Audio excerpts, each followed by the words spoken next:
Hello everyone, welcome back to my channel. বন্ধুরা কেমন আছো? ভালো আছো? নিশ্চয়ই ভালো আছো, আর ভালো থেকো। চলে এসো, আজকে আমি তোমাদেরকে একটা রেসিপি দেখাবো। সেটা হচ্ছে, দেখো বন্ধুরা, আমি কড়া বসিয়ে দিয়েছি। এবার কড়াটা গরম হয়ে গেছে, আমি না তেল দিয়ে দিচ্ছি। আজকে আমি তোমাদেরকে কই মাছের একটা রেসিপি দেখাবো।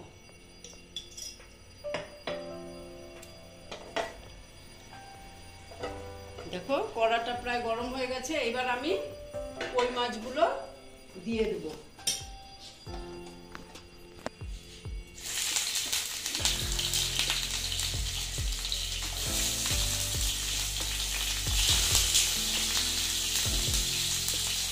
আমি নুন হলুদ আগে মেখে রেখেছিলাম আলুগুলোতে। দেখো বন্ধুরা, আমি নুন হলুদ আগে মেখে রেখেছিলাম, মানে মাছটার ভিতরে ঢোকার জন্য। হ্যাঁ, আর এই যে আমি চারটা করে ভেজে নেব। এখন চারটা দিয়েছি, এরপর আমি আবার চারটা ভেজে নেব। এইবার আমি তোমাদেরকে দেখাচ্ছি। দেখো বন্ধুরা, আমি না আজকে তোমাদেরকে দেখাবো কই দই। দেখো আমি দইটা ফেটিয়ে রেখেছি। হ্যাঁ, এবার আমি দইয়ের মধ্যে আমি দিয়ে দিচ্ছি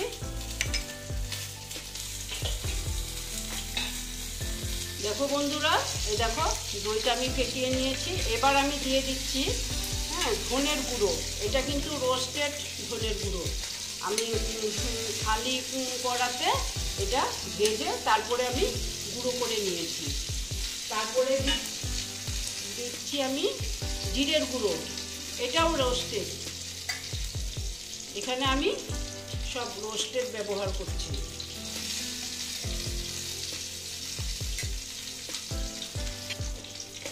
তারপরে দিচ্ছি হলুদের গুঁড়ো।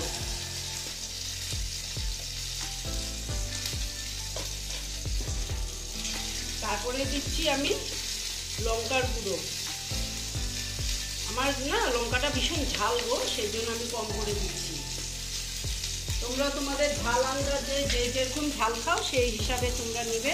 তারপরে দিয়ে দিচ্ছি কাশ্মীরি লাল লঙ্কার গুঁড়ো। দিয়ে এটাকে আমি একটু ভালো মতন ফেটিয়ে নিচ্ছি। দেখো বন্ধুরা, একটু জল দিয়ে দিয়েছি। দেখো আমি দইয়ের সঙ্গে এভাবে ভালো মতো ফেটিয়ে নিলাম। কারণ কি, দইয়ের সঙ্গে এইভাবে মশলাগুলো দিলে কি দইটা না ফাটে না, তা না হলে ফেটে যেতে পারে। সেই জন্য আমি মশলাগুলো দিয়ে এটাকে আমি জল দিয়ে গুলিয়ে নিয়েছি। এবার দেখো মাছটা দেখে নিচ্ছি। এটা প্রায় ভাজা হচ্ছে, হয়ে গেছে। দেখো বন্ধুরা, ভাজাটা হয়ে গেছে, আমি তুলে নিচ্ছি।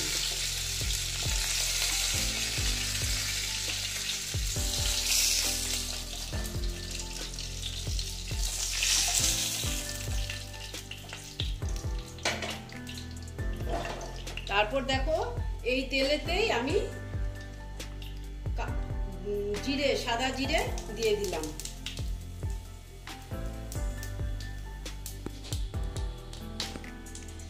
তারপরে দেখো বন্ধুরা, আমি না এটা বেরেস্তা করে নিয়েছি। হ্যাঁ, বেরেস্তা করে তারপরে আমি বেটে নিয়েছি। এটা আমি দিয়ে দিচ্ছি।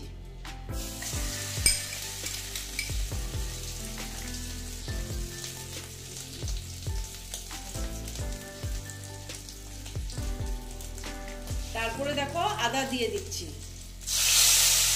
বন্ধুরা, আমি এই পেঁয়াজের বেরেস্তা আর আদাটা একটু ভেজে নিচ্ছি। এটা সেন্টার, দেখো এটা ভেজে নিয়েছি। এটা প্রায় ভাজা হয়ে গেছে, কারণ কি এটা প্রায় তো ভাজাই।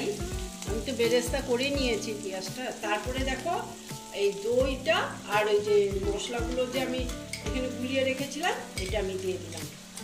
এটা আমি কম স্টিমেই দিচ্ছি, কারণ দইটা দিয়েছি তো সেই জন্য।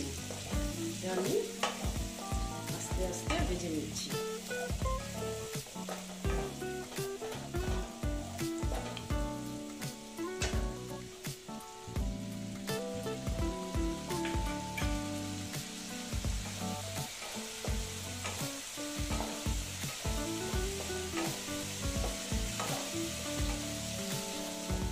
দেখো বন্ধুরা, এটা প্রায় ভাজা ভাজা হয়ে গেছে।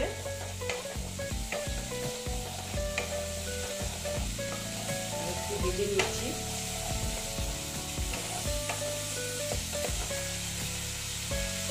দেখো বন্ধুরা, এবার আমি বাটিটা ধুয়ে জলটা দিয়ে দিচ্ছি।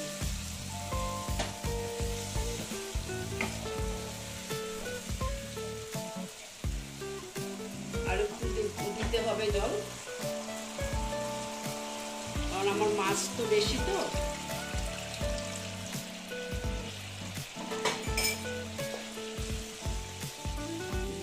জল এবার আমি জলটা দেখো অল্প অল্প ফুটে উঠেছে। এবার আমি না মাছগুলো দিয়ে দিচ্ছি।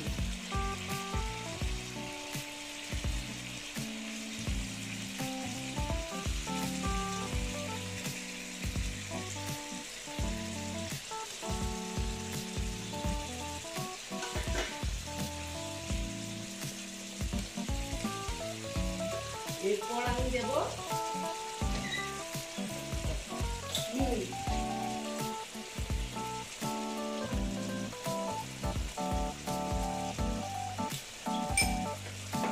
নুনটা দিয়ে আমি স্টিমটা একটু কমিয়ে দেব।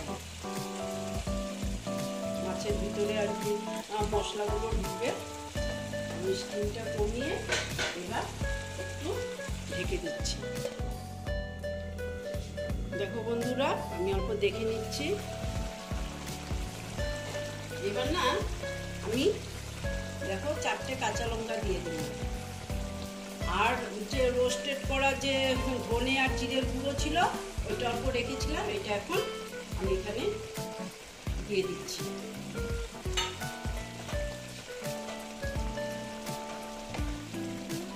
দিয়ে এবার আমি, এটা প্রায় হয়ে এসছে, এবার আমি এটা ঢেকে দিয়ে তোমাদেরকে সার্ভ করে দেখাচ্ছি।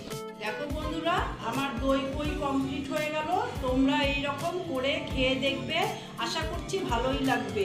যদি ভালো লাগে তাহলে আমার ভিডিওকে লাইক করবে, আমার চ্যানেলকে সাবস্ক্রাইব করে তোমরা সামনের দিকে এগিয়ে নিয়ে যাবে। নেক্সট রেসিপি নিয়ে আবার তোমাদের কাছে আমি ফিরে আসবো। ওকে বন্ধুরা।